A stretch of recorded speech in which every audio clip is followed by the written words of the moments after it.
Anganwadi sisters అందరికీ నమస్కారం. ప్రతి అంగన్వాడీ అప్డేట్ కోసం మన ఛానల్‌ని సబ్స్క్రైబ్ చేసుకోండి. వీడియోస్ మాత్రం లైక్ చేస్తూ ఉండండి.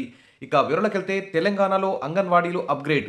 భారతదేశ వ్యాప్తంగా మహిళా శిశు సంక్షేమ శాఖ ద్వారా అనేక అంగన్వాడీలను సాక్ష్యం అంగన్వాడీలుగా మార్చాలని కేంద్ర ప్రభుత్వం కీలక నిర్ణయం తీసుకున్న నేపథ్యంలో మరి తెలంగాణలో కూడా దాదాపు 5,008 అంగన్వాడీ కేంద్రాలను సాక్ష్యం అంగన్వాడీ కేంద్రాలుగా మార్పు.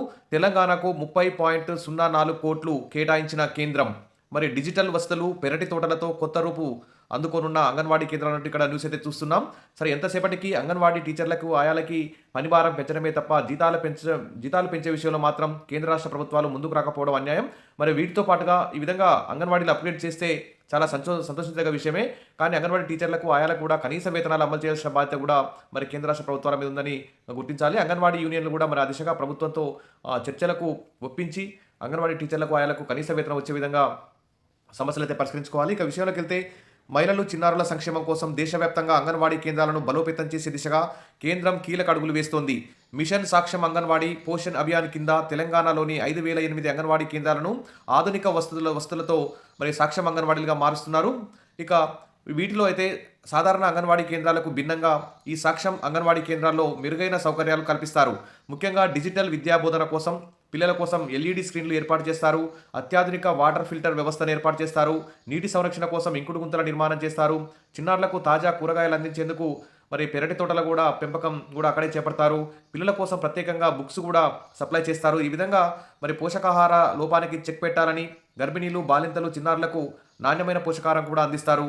ఇక రక్తహీనత నివారించేందుకు పోర్టిఫైడ్ రైస్ సరఫరా చేస్తున్నారు. వీటితో పాటు వారానికి కనీసం ఒకసారి చిరుధాన్యాలతో కూడిన ఆహారం అందించేలా కూడా చర్యలు తీసుకుంటున్నారు.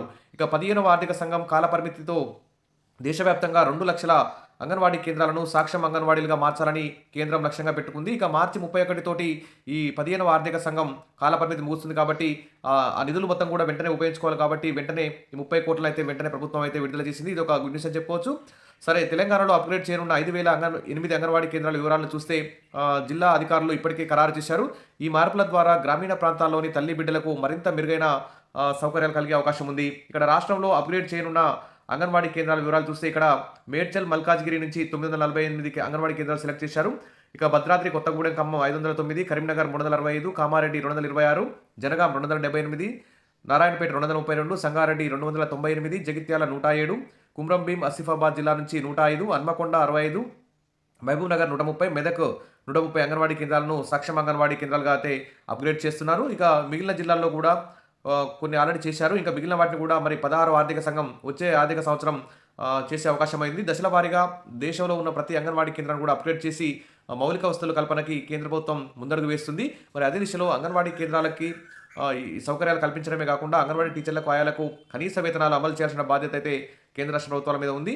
ఇక ఈ బడ్జెట్ సమావేశాల్లో ఖచ్చితంగా మరి ఈ కేంద్ర ప్రభుత్వం కానీ, రాష్ట్ర ప్రభుత్వాలు కానీ అంగన్వాడీలకు కనీస వేతనాలు అమలు చేసి వారిని ప్రభుత్వ ఉద్యోగులు గుర్తించి వారికి పెన్షన్, గ్రాట్యుటీ, రిటైర్మెంట్ బెనిఫిట్స్ ఇచ్చే విధంగా ప్రభుత్వాలు చర్యలు తీసుకోవాలని కోరుతూ అంగన్వాడీ యూనియన్లు కూడా దిశగా ప్రయత్నాలు చేయాలని కోరుకుంటూ విష్ ఆల్ ద బెస్ట్. మరిన్ని అప్డేట్స్ కోసం మన ఛానల్ని సబ్స్క్రైబ్ చేసుకోండి. వీడియోస్ మాత్రం లైక్ చేస్తూ ఉండండి.